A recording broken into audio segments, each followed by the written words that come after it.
Gráfico importa ou não importa? Começando com a opinião totalmente arriscada de se falar hoje em dia, principalmente na internet. Pelo menos pra mim, gráficos não me importam de certa forma. Depende muito do que a gente tá falando. Sabe por quê? Tu tem que parar de comer nos vídeos. É muito legal você entrar num jogo, subir em cima de uma, de uma serra e olhar aquela imensidão bonita. É legal, mas depende muito. Imagina Red Dead se fosse poligonal. Não, mas aí tu já tá falando em questão de direção de arte, de certa forma, eu acho. Ah, então. É porque, tipo assim, porque o que te faz falar que o gráfico não importa? Justamente cair naquele ponto que a gente tinha falado antes, de às vezes não é o gráfico, às vezes não é tipo. A gente avançou tanto na tecnologia que a gente pode ter uma liberdade de utilizar qualquer tipo de gráfico. Exemplo, recentemente tem vários estúdios que eles utilizam a questão do gráfico de PSX, que é o do gráfico de Play 1, justamente para fazer alguns jogos estilo, sei lá, um estilo Silent Hill, sabe? Tem muito disso recentemente, dessa onda de demakes, de certa forma, trazendo gráficos justamente porque às vezes tem jogos que com gráficos mais poligonais, mais nesse estilo de Resident Evil, os clássicos de Silent Hill, a gente tem muito disso, dessa ambientação que realmente traz algo, traz o sentimento. Hã? Limitação. Limitação não, justamente porque foi tipo... Não, mas é limite, porque, assim, um exemplo claro, o que fazia Silent Hill ser assustador era o uso inteligente da limitação. Sim. Eles colocavam uma névoa ali e o medo era você não saber o que tinha a um palmo da sua frente. Sim. Hoje em dia, existem jogos que tentam fazer isso, mas que sim, são capazes de carregar uma cidade inteira, né? Antes não era capaz. Aí pra só não ter nada na sua frente, eles colocavam uma névoa. Aí hoje em dia os jogos conseguem criar uma cidade inteira, eles ainda tacam ali uma fumaça, uma névoa, mas isso não passa o mesmo sentimento. Eu acho que é muito de escolha de direção de arte, aquele negócio que a gente caiu falando. Por exemplo, o Tears of the Kingdom e o Breath of the Wild, recentemente entrou... Mas são duas coisas diferentes. Direção de arte e a questão gráfico, importa ou não importa. Eu sinto que é duas coisas diferentes. A direção de arte, ela tá dentro do gráfico, mas assim, não me importa nem um pouco com quanto é bem feito e com o bigode da Eloy, sei lá, Eloy. do Do meu nome do jogo? Horizon. Eu não me importo nem um pouco com tudo isso daí. Não me importa. Porém, né, existe um estilo artístico ali no meio, né? Então, o estilo artístico é uma coisa. O que eu percebo nesse papo de o que se importa ou não importa é mais o valor que dão para um jogo muito realista e o que dão para aqueles que tentam ser mais minimalistas. Acho que a gente cai naquele negócio que, tipo, o pessoal confunde a direção de arte de um jogo com realmente os gráficos do outro, tá ligado? Tipo, exemplo, o estilo do Zelda, claro que tem a alimentação do Switch, né? Mas ele utiliza muito do estilo mais cel shade, algo mais simples, justamente para poder adicionar mais coisas no jogo, sabe? E o pessoal justamente falava, uma das maiores críticas que eu via na internet sobre o Tears of the Kingdom era justamente sobre isso, sobre o gráfico ser ultrapassado para a geração atual, sendo que não, o jogo... Não existe isso. Entende? Eu jogo... É porque isso é o mal do, sei lá, de Vingadores, é a mesma coisa. Chegou no Ultimato, o pessoal viu que tinha tanto boneco, tinha tanto ator, tanta gente fazendo herói ali, e acham que a partir daquilo ali tem que ser só maior. Tem que ser, tinha 50, eu quero um filme agora com 100, agora com 200, 300. Não é assim, gente, não é uma escalada. Só porque, sei lá, o PlayStation 3, ou melhor, o PlayStation 4 fez um jogo mega realista, não quer dizer que tem que ser daí pra cima. Não, o próprio Zelda ele tem toda uma questão completamente diferente. Zelda, em momento nenhum, nunca precisou ser realista. Sim. Não é à toa que é uma história de fantasia. Então ele utiliza 100% do estilo gráfico, né? Do estilo artístico, de muitas vezes ser um desenho, de muitas vezes ser uma pintura. Então ele vai transitar nisso, ele não vai precisar de um gráfico, né? um gráfico mega realista de um Link com poros e bigode, que nem a Eloy.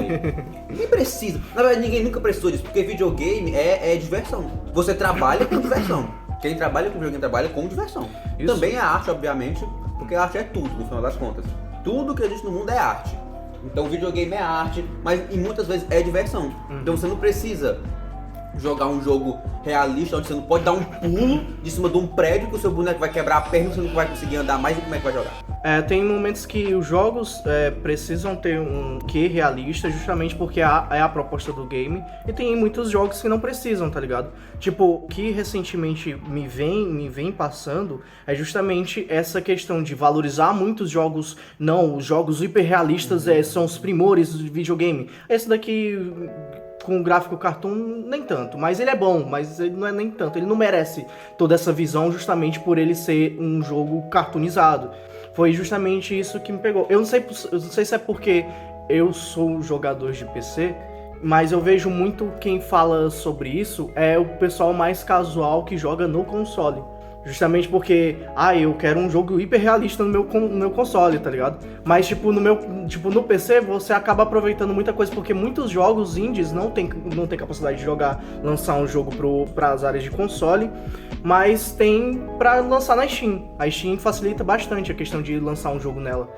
O pessoal do PC acaba aproveitando mais isso de jogos cartoonizados, jogos com estilo mais cartoon, jogos com estilo mais simples, justamente porque às vezes é uma limitação do pessoal que está trabalhando lá, eles não têm investimento, mas eles utilizam disso justamente para trazer algo tipo, de certa forma diferente, de certa forma com um estilo de arte diferente.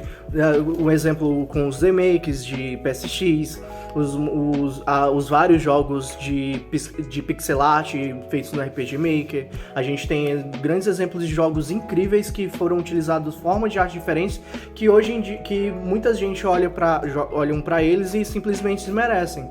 Recentemente eu vi um jogo chamado Florence, que ele é todo estilo desenho e tudo mais, e ele é mais um quebra-cabeça, mais algo tipo de você ajeitar algumas coisas, desenhar em alguns momentos, sabe?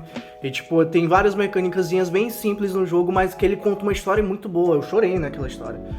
E eu vi muita gente desmerecendo porque o Florence em 2019 ou 2018 entrou no The Game Awards como um dos melhores jogos mobiles, sendo que ele é um jogo muito da hora mobile e foi um dos melhores lançamentos da época, sabe? O pessoal desmerece muito justamente por ele ter um gráfico mais simples, mas que ele é muito bonito, sabe? O pessoal superestima demais, como se um jogo mais simples, de gráfico mais cartunesco, não merece ser comparado porque é simplesmente, é muito simples. Não. É difícil até mesmo de entender, porque eu acho que eu e tu somos duas pessoas que temos quase a mesma linha de raciocínio. Sim. Também. Né? Mas é porque um exemplo claro é realmente o Breath of the Wild. Sim. Breath of the Wild, no caso, o Tears of the Kingdom. Muita gente usou como base para reclamar desse jogo que ele é só uma DLC. Como se ele não tivesse mudado absolutamente nada. Mas não é esse o caso. Ele não tem por que mexer no gráfico. É um jogo muito bonito, ele salta aos olhos. Né? É um jogo sequência também, tá ligado? Um jogo, não é só um jogo sequência, né? Ele também, como a gente conversou uma vez, ele faz justamente aquilo que Zelda fez uma única vez na vida. Que foi ter uma sequência mesmo. No caso de Ocarina of Time pra Majora's Mask. Eles não mexeram ali. Porque é literalmente um jogo sequenciado direto do fim do outro.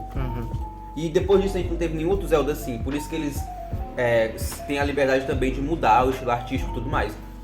Só que Breath of the Wild e Tears of the Kingdom, eles partem diretamente um do final do outro. Se mudar, vira outro jogo mesmo. Sim. E o Tears of the Kingdom é desse jeito aqui, ou melhor, o Breath of the Wild é desse jeito, imagina trocar, né? Então não precisa mexer nesse tipo de coisa. A mecânica do game já é legal, é divertida, eles mudaram muita coisa. Só que todo mundo vê de maneira superficial, olha unicamente pro gráfico. Às vezes não dá nem mesmo a chance de conhecer e ver como aquele gráfico, cel shading do Breath of the Wild, chega a ser importante pra você entrar naquele mundo de verdade. Com certeza. O quanto você não sentiria a mesma coisa jogando um Zelda 100% realista. Você não teria aquela magia, você não teria aquela mística que apenas aquele estilo artístico vai te trazer. Uma coisa que eu sempre aponto, porque realmente é esse combate. Eu acho que são dois jogos muito muito interessantes pra você colocar os dois na mesa, que é o Horizon Zero Dawn. É inegável que é um jogo bonito, né? Muito incrível a pessoa que modelou tudo ali, um baita mundo assim, muito bonito, mas tipo, sabe, você desmerecer um jogo que deu tanto trabalho quanto. Ah, o cara modelou a planta aqui, é a mesma coisa ali, cara. Breath of the Wild acho que demorou até mais. Eu lembro por exemplo, de Breath of the Wild ter sido anunciado há muito tempo, ele foi sair muito tempo depois. E justamente, tipo, de certa forma aquilo traz uma imersão gigantesca, tá ligado? Querendo ou não. Porque você vê aquele estilo do gráfico, o jogo desde o início ele se propõe em falar, não, isso aqui o estilo de arte aqui é uma questão de pintura mesmo. Tanto que a gente tava jogando Breath of the Wild... A arte sempre foi desmerecida. Com certeza. De novo, é a mesma coisa da arte. Porque para pra pensar o quanto um cara que faz um desenho realista da cara do outro igualzinho. Nossa, é verdade. É muito mais glorificado do que o cara que faz algo estilizado. Com certeza. Nossa, tem tanta treta na comunidade de artistas, assim, de desenhistas, justamente por conta disso, sabe? E é a mesma coisa com o videogame. É você desmerecer um estilo artístico, é você desmerecer isso e dizer que o que é bonito é aquilo que é uma cópia quase exata do ser humano real ou do mundo real. Sendo que pra mim, videogame é uma válvula de escape. Com certeza. Uma válvula de escape do mundo real. Claro que tem vezes que a gente pode chegar em um jogo que você olha assim e fala que sobressalta os olhos pra ele ser realista. Tipo, por exemplo, o WW2, que é o World War 2 Mas aí tem um caso... do COD. Entra de novo no que eu te falei. Aí tu acha que, por exemplo, WW2, que é um jogo tão fiel à Segunda Guerra, aos massacres, ficaria legal no gráfico de Breath of the Wild? Com certeza não. Então, assim, o gráfico, ele é importante e não é. Aquele jogo tem que ser real, porque ele retrata a Segunda Guerra Mundial. Sim. Ele retrata o caos que era, as mortes, a luta constante de um cara tentando sobreviver em um conflito mundial. E tipo, não casaria com aquele gráfico do Zelda. Com certeza. Então entendeu o que é importante? Justamente isso que eu vejo o pessoal que meio que se confunde. O jogo não merece tanta aclamação justamente por o gráfico dele não ser ultra realista, tá entendendo? Tipo, e é justamente o que eu vejo, como eu falei, eu vejo muito de coisa de console, tá ligado? Isso é muito limitado porque esse tipo de gente, pessoas que falam assim, realmente só estão enxergando o gráfico. Provavelmente nunca nem tocaram no jogo. O jogo tá ali, por exemplo, sendo considerado, por exemplo, digamos que chega no final do ano, GOT do ano é Tears of the Kingdom. Me aparecem 10 milhões de pessoas dizendo que não vai, olha esse gráfico. Olha assim, cara, mas não é só o gráfico, a mecânica do jogo inteira. O jogo numa composição inteira, em mecânicas, em história. Tudo isso ele pode ganhar daquele teu jogo realista. Sim. As pessoas resumem tudo muito a gráfico, como se o gráfico fosse a coisa mais importante no jogo. É aquele negócio, o pessoal esquece que videogame não é só a visão. Videogame é uma experiência onde você vivencia e tá de certa forma de corpo inteiro às vezes. Não é a mesma coisa de um filme, de uma série, de um desenho animado. Não, você tá interagindo. Você só sente e vê e sente. Não, você sente, vê e faz, tá ligado? Às vezes o game é lindo e ultra realista, com uma mecânica extremamente maçante. Como que tu vai dizer que isso aqui é um jogo do ano? Uma coisa que cai muito nisso aí é justamente Cyberpunk. Cyberpunk, ele tem uma história muito boa e ele tem um mundo muito bonito, mas o que quebra justamente de certa forma, jogar o jogo é meio maçante, é meio repetitivo. Não tem muita coisa pra não você tem fazer. muita variação, tá ligado? É só você seguir uma linha reta, de vez em quando aparece uma side quest, mas você não vê muita... O mundo é bem morto até. Sim. Tipo, videogame são várias coisas que precisam pra manter ele de pé. Não só gráfico, não só mecânica, não só direção de arte. É a composição no geral. A composição no geral e o objetivo dele. Então, gráfico não importa. Não importa. Mas, ao mesmo tempo, é necessário. É realmente um contexto, né? Se você tá querendo fazer um simulador de Segunda Guerra Mundial, não vá colocar no gráfico de Super Mario Bros. de Super Nintendo. Não vá colocar. Mas você tá querendo fazer uma história de fantasia incrível, quase um conto de fadas, use o estilo gráfico do Zelda. É aquele negócio. Não é sobre ser realista, é sobre o que você quer passar com o jogo. Depende da história, do contexto, da mensagem que o criador quer passar com aquele jogo. Pessoal de casa, gente, vocês que estão presos, o que vocês acham dessa discussão. Né? Eu quero uma discussão amigável, por favor, sobre, cara, o gráfico importa ou não importa? Você acha que o gráfico realmente importa? Acha que o gráfico na verdade é irrelevante? O que mais importa talvez é mecânica? Quem quiser compartilhar com amigos, compartilha, vai ajudar bastante a gente e a gente espera que vocês tenham curtido o vídeo. 인연 중에